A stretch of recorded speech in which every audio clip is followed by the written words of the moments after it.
Do you have a plan? Or did you just change your mind? Most English students use will for everything in the future, but native speakers use two different mental gears.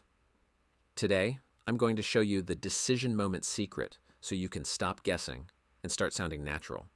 Think of going to as a pre-ordered package. You already made the decision before you started speaking. It's a plan, an intention, or something you can see is about to happen because of evidence. For example, I am going to visit my family this weekend. The tickets are booked, the plan is set. Or, look at those black clouds, it's going to rain. The evidence is right there in the sky. On the other hand, think of will as a lightning bolt.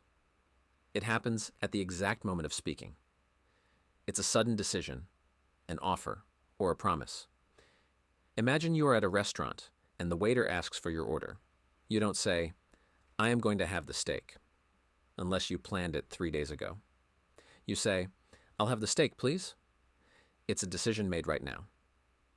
Here is a quick breakdown to remember.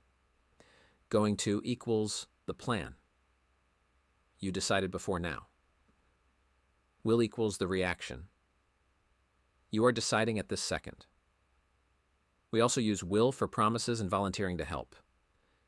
If your friend is carrying heavy bags, you say, "I'll help you with those." You didn't plan to help them this morning. You reacted to the situation. So here's your golden rule. If it's a plan you made earlier, stay with going to. If you are reacting to something right now or making a promise, switch to will. Now for your challenge. Imagine the phone is ringing. Which one should you say? A, I am going to answer it. B, I'll answer it. Write your answer in the comments right now. I'll be checking to see who mastered the decision moment today. Don't forget to subscribe for more masterclasses. See you in the next one.